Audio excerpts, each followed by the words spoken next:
Hello ನಮಸ್ಕಾರ ಎಲ್ಲರೂ ಹೇಗಿದ್ದೀರಾ? ಐ ಹೋಪ್ ಎಲ್ಲರೂ ಚೆನ್ನಾಗಿದ್ದೀರಾ ಅಂತ ಭಾವಿಸ್ತಾ ಇವಾಗ ಬ್ಲಾಗ್ ಸ್ಟಾರ್ಟ್ ಮಾಡಿದ್ದೀನಿ.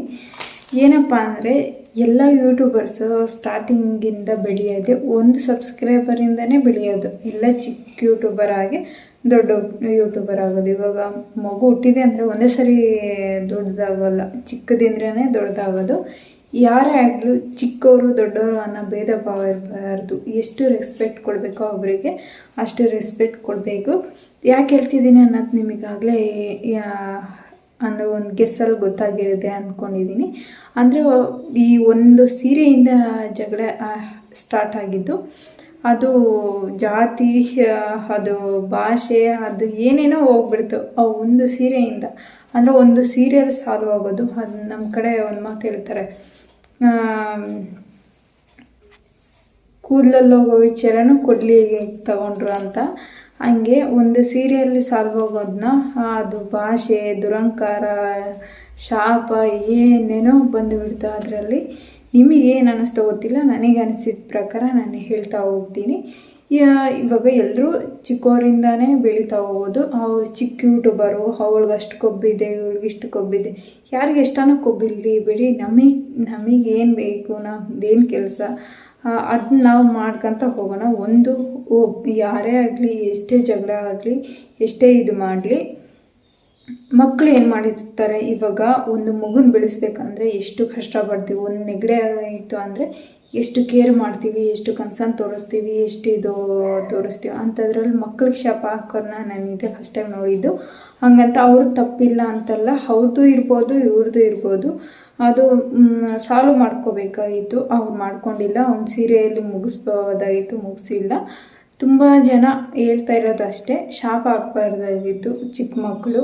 ಅಂಥದ್ರಲ್ಲೂ ಎಂತೆಂಥ ಮಾತುಗಳು ಬಂದಿದೆ ಹೋಗುತ್ತಾ, ಮುಂದೆ ಹೇಳ್ತಾ ಹೋಗ್ತೀನಿ. ಯಾರು ಸ್ಟಾರ್ಟಿಂಗು ಯಾರು ಸಪೋರ್ಟ್ ಇಲ್ಲದೇ ಬೆಳೀತಾ ಹೋಗ್ತಾರೆ, ಎಲ್ರಿಗೂ ಸಪೋರ್ಟ್ ಸಿಗಲ್ಲ. ಅವರು ಒಂದು ಸ್ವಲ್ಪ ರಿಚ್ ಆಗಿದ್ದರೆ ಹಿಂದೆ ಬ್ಯಾಕ್ಗ್ರೌಂಡ್ ನೋಡಿ ವೋಟ್ ಮಾಡೋರು ಜಾಸ್ತಿ ಇರ್ತಾರೆ. ನಮ್ಮಂಥ ಮಿಡ್ಲ್ ಕ್ಲಾಸ್ ಲೈಫಲ್ಲಿ ನಾವು ಕಷ್ಟಪಟ್ಟು ಮೇಲೆ ಬರ್ತೀವಿ. ಅದು ಜನದ ಮೇಲೆ ಡಿಪೆಂಡ್ ಆಗಿರುತ್ತೆ. ಇವರು ದೊಡ್ಡ ಯೂಟ್ಯೂಬರ, ಚಿಕ್ಕ ಯೂಟ್ಯೂಬರ, ಲಕ್ಷಾಂಗಟ್ಟಲೆ ವ್ಯೂಸ್ ಬಂದ ತಕ್ಷಣ, ಸಾವಿರಾರುಗಟ್ಟಲೆ ವ್ಯೂಸ್ ಬಂದ ತಕ್ಷಣ ಅವ್ರು ದೊಡ್ಡ ಯೂಟ್ಯೂಬರು, ಅವ್ರೇನಾದರೂ ಅನಿಸ್ಕೋಬೋದು ಅಂತಲ್ಲ. ಅವರು ಒಂದು ಹಿಡ್ತದಲ್ಲಿ ಮಾತಾಡಿರ್ಬೇಕಾಗಿತ್ತು. ಅವರು ಅಷ್ಟೇ, ಅವರು ತಪ್ಪಾಗಿ ಮಾತಾಡಿದ್ದಾರೆ ಇಲ್ಲ ಅಂತಲ್ಲ, ಯಾರೂ ಕುಚ್ಕೊಳಕ್ಕೆ ಹೋಗಲ್ಲ. ಒಂದು ಹೆಮ್ಮೆ ಇರುತ್ತೆ, ನಾನು ಒಂದು ಸಾಧನೆ ಮಾಡಿದ್ದೀನಿ ಯೂಟ್ಯೂಬಲ್ಲಿ, ಇಲ್ಲ ಒಂದು ಇನ್ಸ್ಟಾಗ್ರಾಮಲ್ಲಿ ಒಂದು ಸಾಧನೆ ನಾನು ಮಾಡಿದ್ದೀನಿ ಅನ್ನೋದು ಅವರಿಗೆ ಒಂದು ಹೆಮ್ಮೆ ಇರುತ್ತೆ, ಇಲ್ಲ ಅಂತಲ್ಲ. ಅದನ್ನ ಅವ್ರು ಕುಚ್ಕೊಂಡ್ರು, ಇದು ಮಾಡಿದರು, ನಾವು ಹಂಗೆ ಅಂದರು, ಹಿಂಗೆ. ಇವ್ರ ಮನೇಲಿ ಎಷ್ಟೇ ಇರಲಿ, ಅವ್ರ ಮನೆಗೆ ಹೋಗುತ್ತಾ? ಅವರು ಹೇಳಿದ ತಪ್ಪು, ಇವರು ಹೇಳಿದ ತಪ್ಪು. ಅದರಲ್ಲೂ ನಾಲ್ಗೆ ಸೇದೋಗಲಿ ಅಂತ ಇಂಥ ಶಾಪಗಳನ್ನ ಹಾಕಬಾರ್ದಾಗಿತ್ತು. ಹಾಕಿದ್ದಾರೆ. ನಾವು ಒಂದು ಕಡೆ ನೋಡಿ ಡಿಸೈಡ್ ಮಾಡೋದಲ್ಲ. ಉತ್ತರ ಕರ್ನಾಟಕ ಮಾತು ಬರಬಾರ್ದಾಗಿತ್ತು. ಭಾಷೆ ಏನು ಮಾಡ್ತೀರಿ? ಇವಾಗ ನಾವು ಜಗಳ ಮಾಡೋದ್ರಲ್ಲಿ ದೊಡ್ಡವ್ರು ಜಗಳ ಮಾಡಿದರೆ ಮಕ್ಕಳೇನು ಮಾಡ್ತಾರೆ? ಮಕ್ಕಳಿಗೆ ಅದೇ ನನ್ನ ಪ್ರಕಾರ, ನಾನು ಇದುವರೆಗೂ ಯಾವುದೇ ರೀತಿ ಕಿತ್ತಾಡಿಲ್ಲ. ಇದುವರೆಗೂ ಕಿತ್ತಾಡಿದ್ರು, ಒಬ್ಬರು ಬೈಕೊಂಡ್ರು, ಮಕ್ಕಳ ವಿಚಾರದಲ್ಲಿ ಮಕ್ಕಳನ್ನ ಯಾವತ್ತೂ ಬೈದಿಲ್ಲ. ಯಾಕಂದರೆ ಬೆಳೆಯೋ ಸಸಿ ನಾನು ಅದ್ರ ಮೇಲೆ ತುಳಿದ್ರು ಒಂದೇ, ಶಾಪ ಹಾಕಿದ್ರು ಒಂದೇ. ಅದೇ ಥರ ಅಂದ್ಕೊಂಡಿದ್ದೀನಿ. ಯಾರೇ ಆಗಲಿ ದೊಡ್ಡ ವಿಚಾರಕ್ಕೆ ಚಿಕ್ಕ ಮಕ್ಕಳನ್ನ ಬಲಿ ಮಾಡಬಾರ್ದು ಅನಿಸುತ್ತೆ ನನ್ನ ಪ್ರಕಾರ. ಅದೆಲ್ಲ ನಾವು ಹೋಗಿ ಚಿಕ್ಕ ಯೂಟ್ಯೂಬರು, ಅದು ಯಾಕೆ ಬಂತು ಆ ಮಾತು? ಚಿಕ್ಕ ಯೂಟ್ಯೂಬರು ಯಾಕೆ ಚಿಕ್ಕವರಿಂದನೇ ತಾನೇ ಬೆಳೆಯೋದು? ಅದು ಯಾಕೆ ಬಂತು ಮಾತು ಅಂತ ನನಗೆ ಗೊತ್ತಾಗ್ತಿಲ್ಲ. ಇದರಿಂದ ನನಗೆ ಏನು ಅರ್ಥ ಆಯಿತು ಅಂದರೆ, ಒಂದು ಯೂಟ್ಯೂಬಲ್ಲಿ ಒಂದು ಚಿಕ್ಕದಿದ್ದಿದೆ ದೊಡ್ಡದಾಗೋದು ಅನ್ನೋದಕ್ಕೆ ಇದೊಂದು ಎಕ್ಸಾಂಪಲು. ಇನ್ನೊಂದು ಅತಿಯಾದ ಅಮೃತನೂ ವಿಷ ಅಂತೆ. ನಾವು ಹೋದ್ವಾ, ಸೀರೆ ತಗೊಂಡ್ವೋ, ಮಾತಾಡ್ಸಿದ್ವಾ, ಹಾಯ್ ಅಂದೋ ಬಾಯ್ ಅಂದೋ, ಹಬ್ಬ ಅಷ್ಟರಲ್ಲಿ ಇಟ್ಕೋಬೇಕು.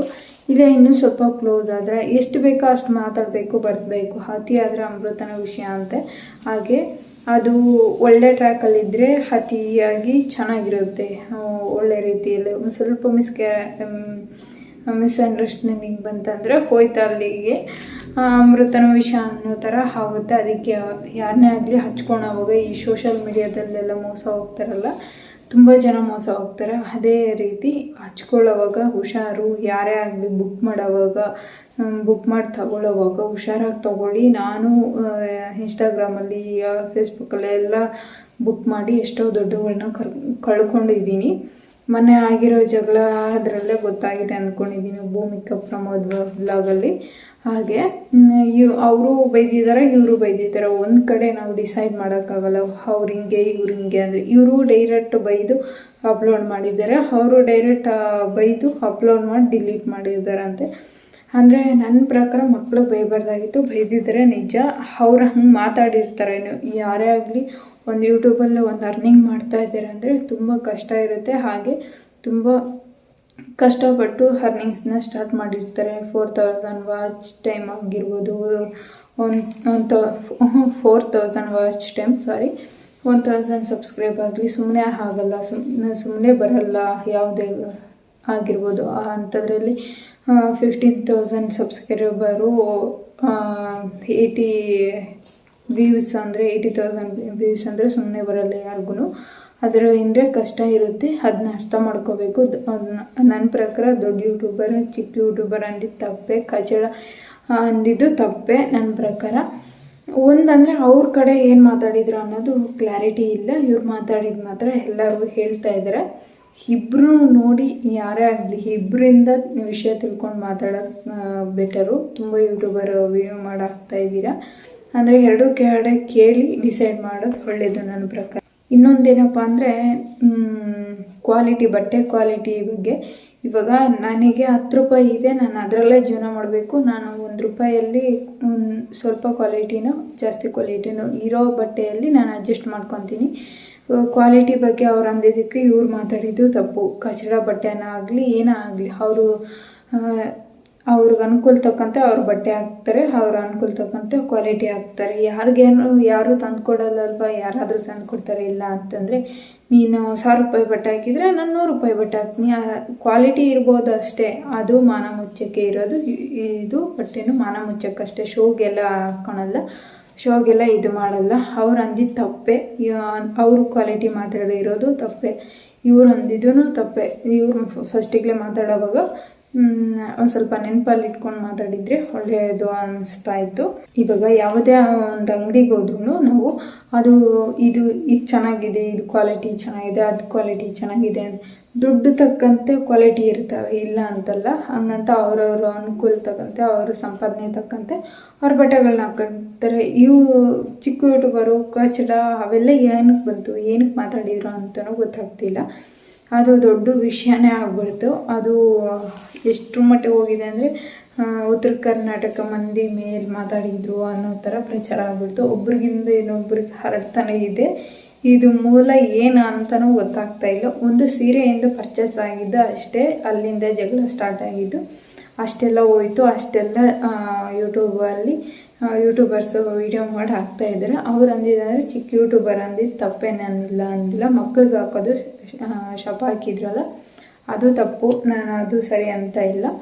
ಇನ್ನೊಂದು ಕ್ವಾಲಿಟಿ ಬಗ್ಗೆ ಮಾತಾಡಿದರೆ, ಇವ್ರ ಕ್ವಾಲಿಟಿ ಇವ್ರಿಗಿರುತ್ತೆ, ಅವ್ರ ಕ್ವಾಲಿಟಿ ಅವ್ರಿಗಿರುತ್ತೆ. ಇವಾಗ ನೀನು 1000 ರೂಪಾಯಿ ಬಂತಂದರೆ ನನಗೂ ಬಂದುಬಿಡುತ್ತೆ. ನಾನು 100 ರೂಪಾಯಿ ಸಂಪಾದನೆ ಮಾಡಿರ್ಬೋದು. ಅವರ ಲೈಫ್ ಸ್ಟೈಲಲ್ಲಿ ಅವ್ರು ಕಷ್ಟಪಟ್ಟು ಬೆಳೀತಿರ್ತಾರೆ. ಯಾರು ಸುಮ್ಮನೆ ಬೆಳೀತಿರಲ್ಲ, ಯಾರಿಗೂ ಸುಮ್ಮನೆ ಬಂದಿರಲ್ಲ ದುಡ್ಡು ಅನ್ನೋದು. ಯಾರೇ ಆಗಲಿ ಮಾತಾಡೋವಾಗೂ ಒಬ್ಬ ವ್ಯಕ್ತಿನ ಅಳಿಬಾರ್ದು ಯಾವತ್ತೇ ಅಷ್ಟೇ. ಅವ್ರು ಬಡವರಾಗಿದ್ದರೂ ಸರಿ, ಶ್ರೀಮಂತರಾಗಿರಿದ್ರೆ ಸರಿ, ಅವ್ರ ಸಂಪಾದನೆ ಅವ್ರಿಗಿರುತ್ತೆ, ಇವ್ರ ಸಂಪಾದನೆ ಇವ್ರಿಗಿರುತ್ತೆ. ಅವ್ರ ಬಟ್ಟೆ ಅವ್ರು ಹಾಕ್ತಾರೆ, ಇವ್ರ ಬಟ್ಟೆ ಇವ್ರು ತಕ್ಕಂತೆ ಇವ್ರ ಬಟ್ಟೆ ಹಾಕ್ತಾರೆ. ಎಲ್ಲರೂ ಬಟ್ಟೆ ಹಾಕೋದೆ ಮಾನ ಮುಚ್ಚಕ್ಕೆ. ಅದು ಕ್ವಾಲಿಟಿ ಆಗಿದ್ರೇನು, ಕ್ವಾಲಿಟಿ ಆಗದಿದ್ರೇನು, 1-2 ದಿನ ಬಾಳಿಕೆ ಬರುತ್ತೆ ಅಷ್ಟೇ, ಇನ್ನೇನಿಲ್ಲ ತಾನೆ. ಎಲ್ಲ ಬಟ್ಟೆ ಹರಿದೋಗೋದೇ ತಾನೆ. ಇದೊಂದೆರಡು ದಿನ ಬೇಗ ಹರಿದೋಗುತ್ತೆ, ಅದೊಂದೆರಡು ದಿನ ಬೇಗ ಹರಿದೋಗಲ್ಲ ಅಷ್ಟೇ ತಾನೇ. ಸತ್ತಕ್ಕೆ ಯಾರು ಬಟ್ಟೆ ಸಮೇತ ಮಣ್ಣು ಮಾಡಲ್ಲ, ಬಟ್ಟೆ ಬಿಚ್ಚಿಬಿಟ್ಟು ಮಣ್ಣು ಮಾಡೋದು. ಅಷ್ಟನ್ನು ಅರ್ಥ ಮಾಡ್ಕೊಳಲ್ಲ ಜನ. ಅಷ್ಟು ಕ್ವಾಲಿಟಿ, ಇಷ್ಟು ಕ್ವಾಲಿಟಿ ನಿಮ್ಗೆ ಇಷ್ಟ ಇದ್ರೇನ ತೊಗೊಳ್ಳಿ, ಇಲ್ಲಾಂದರೆ ಇಲ್ಲ. ಯಾಕೆ ಮಾತಾಡಬೇಕು ಅವೆಲ್ಲ? ಅಷ್ಟೆಲ್ಲ ಯಾಕೆ ಮಾತಾಡಬೇಕು? ಅದರಲ್ಲೂ ಜಿದ್ದಿ ನೋಡೋಣ ಅದೆಲ್ಲ ಇಟ್ಕೋಬಾರ್ದು ಯಾರೇ ಆಗಲಿ. ಇವಾಗ ಮಾತಾಡಬೇಕು, ಮಾತಾಡಿಬಿಡಬೇಕು. ಇನ್ನೊಂದು ನಾನು ನೋಡಿರೋ ಪ್ರಕಾರ ನನ್ನದೇ ವ್ಯೂವರ್ಸದ್ದೇ ತಪ್ಪಿದ್ರು ಇವಾಗ ನಾನು ಎಲ್ಲಾದರೂ ಹೋಗ್ತೀನಿ ಅಂದರೆ ಅವರು ಮಾಡೋ ನಿಮ್ಮನ್ನೆಲ್ಲೋ ನೋಡಿದ್ದೀನಿ, ಎಲ್ಲೋ ಇದು ಮಾಡಿದ್ದೀನಿ, ಅವ್ರು ತಪ್ಪಿದ್ರು ನನ್ನದೇ ತಪ್ಪು ಅನ್ನೋ ಥರ ನಾನೇ ಸಮರ್ಥನೆ ಮಾಡ್ಕೊತೀನಿ. ಎಲ್ಲ ಯೂಟ್ಯೂಬಲ್ಲೂ ಅದೇ ಥರ ಸಮರ್ಥನೆ ಮಾಡ್ಕೊತಾರೆ.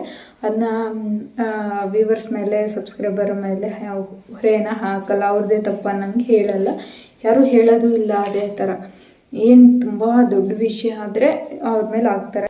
ಏನೇ ಆಗಿರ್ಬೋದು, ಚಾಲೆಂಜ್ ಅಂತ ತಗೋಬಾರ್ದು. ನಿನಗೂ ನನಗೂ ಮುಂದೆ ನೋಡ್ಕೊಳ್ಳೋಣ ಅನ್ಬಾರ್ದು. ಮಕ್ಕಳಿಗೆ ಆದಷ್ಟು ಮಕ್ಳ ವಿಚಾರ ಬಿಟ್ಬಿಡಿ, ಮಕ್ಳಿಗೆ ಶಾಪ ಹಾಕ್ಬಿಡಿ. ಬೆಳೆಯೋ ಸೊಸೆಗೆ ಇದು ಮಾಡ್ದಂಗೆ ಯಾರೇ ಆಗಲಿ, ನಾವು ಎಲ್ಲೋ ಒಂದು ಕಡೆ ದಾನ ಮಾಡಿ ಇಲ್ಲೊಂದು ಕಡೆ ಒಬ್ರಿಗೆ ಮೋಸ ಮಾಡಿದ್ರಲ್ಲ, ಅದು ದೇವ್ರ ಕಾಯೋದು. ಎಲ್ರಿಗೂ ಒಂದೇ ಥರ ಇದ್ದರೆ ಅದು ದೇವ್ರ ಕಾಯೋದು. ಇನ್ನೊಬ್ರು ಹೇಳ್ತಾರೆ ಎಲ್ರಿಗೂ ಒಳ್ಳೆಯವರಾಗಿರಲ್ಲ, ನಿಜ.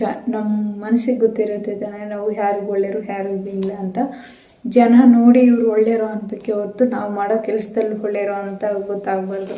ನಾವು ಹೇಳ್ಕೊಂಡ್ಲೂಬಾರ್ದು ನಾನು ಒಳ್ಳೇದು ಮಾಡ್ತಾಯಿದ್ದೀನಿ ಅಂತ. ಜನ ನೋಡಿ ಅದನ್ನ ಸ್ವೀಕರಿಸ್ಬೇಕು. ಇವರು ಒಳ್ಳೆಯವರು,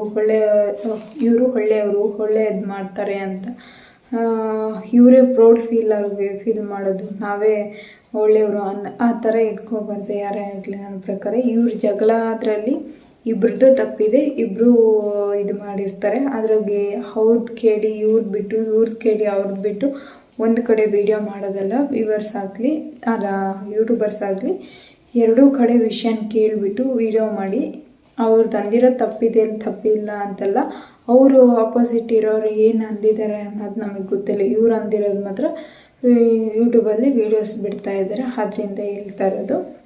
ವಿಷಯ ಯಾರಿಗೆ ಹೆಂಗೆ ಅನ್ನಿಸ್ತೋ ಗೊತ್ತಿಲ್ಲ. ನನ್ನ ಪ್ರಕಾರ ಇಬ್ಬರದ್ದು ಕೇಳಿ ವಿಡಿಯೋ ಮಾಡೋದು ಬೆಸ್ಟ್ ಅನ್ನಿಸ್ತು. ಯಾರೇನು ಹೊಸ್ದಾಗಿ ನೋಡ್ತಾ ಇದ್ರಿ ಪ್ಲೀಸ್ ಸಬ್ಸ್ಕ್ರೈಬ್ ಮಾಡ್ಕೊಳ್ಳಿ, ಬೆಲ್ಲೈಕನ್ ಕ್ಲಿಕ್ ಮಾಡಿ. Thank you for watching. ನಾಳೆ ಒಳ್ಳೆ ವ್ಲಾಗ್ ಮುಖಾಂತರ ಸಿಗೋಣ. ಎಲ್ಲರೂ ಖುಷಿಯಾಗಿರಿ, ಸುಖವಾಗಿ ನಿದ್ದೆ ಮಾಡಿ, ಹೊಟ್ಟೆ ತುಂಬ ಊಟ ಮಾಡಿ, ಕಣ್ ತುಂಬ ನಿದ್ದೆ ಮಾಡಿ. ಬಾಯ್.